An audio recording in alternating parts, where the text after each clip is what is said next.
এখন খুব ট্রেন্ডিং হচ্ছে ওম্যাড ডায়েট। এই ওম্যাড মানে হচ্ছে 1 meal a day ডায়েট।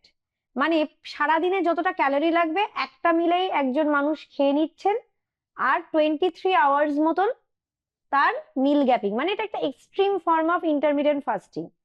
হ্যাঁ, কিছু কিছু মানুষের হয়তো এটা কাজে দিচ্ছে, যাদের হিউজ ওবিসিটি তাদের হয়তো কাজে দিচ্ছে এটা, বা করে অনেকে বেনিফিটেডও হচ্ছেন। তবে এইটা ভিডিওটা হচ্ছে 13 থেকে 17 বছরের বাচ্চারা, তাদের বাচ্চাই বললাম কারণ আমাদের বাংলাতে টিনেজার এই কথাটা নেই, তো এরা হচ্ছে অ্যাকচুয়ালি টিনেজার।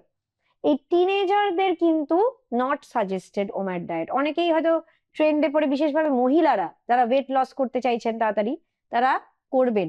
কিন্তু এই সময়টা হচ্ছে কেরিয়ার ডিফাইনিং এজ, পড়াশোনা করতে হচ্ছে, তাদের অনেক এক্সারশনস থাকে, বিভিন্ন জায়গায় গিয়ে টিউশনস নিতে হচ্ছে, মাথায় অনেক কিছু রাখতে হয়। কারণ কেরিয়ার ডিফাইনিং এই টাইমটা কেরিয়ারের জন্য তাদের লেগে পড়ে থাকতে পারে। যারা খেলোয়াড় হবেন খেলোয়াড়, যারা একাডেমিশিয়ানস হবেন একাডেমিশিয়ানস। প্রত্যেকটা একটা এনার্জির দরকার হয়, প্রত্যেকটা বয়সের একটা মাপকাঠি থাকে। তো আমি অবশ্যই বলবো এই নতুন জেনারেশনের বাচ্চারা, আপনারা কিন্তু এর মধ্যে পা দেবেন না।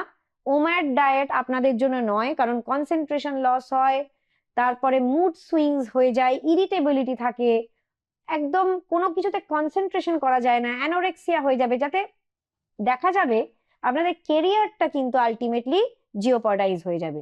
তো এই সময়টা না করে পরবর্তীকালে যদি দরকার পড়ে কোনো ডায়েটিশিয়ানের সাজেশন নিয়ে আপনারা অবশ্যই করতে পারেন।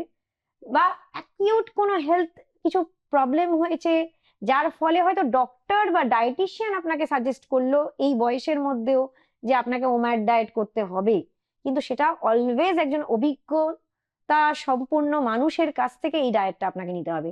নিজে থেকে এরকম ওম্যাড ডায়েট করা কিন্তু 13 থেকে 17 বছরের একদমই উচিত নয়। আর আমার যদি পরামর্শ নিতে চান, কখনোই একজন 13 থেকে 17 বছরের বাচ্চাকে ওম্যাড ডায়েট সাজেশন নয়। ভালো থাকবেন।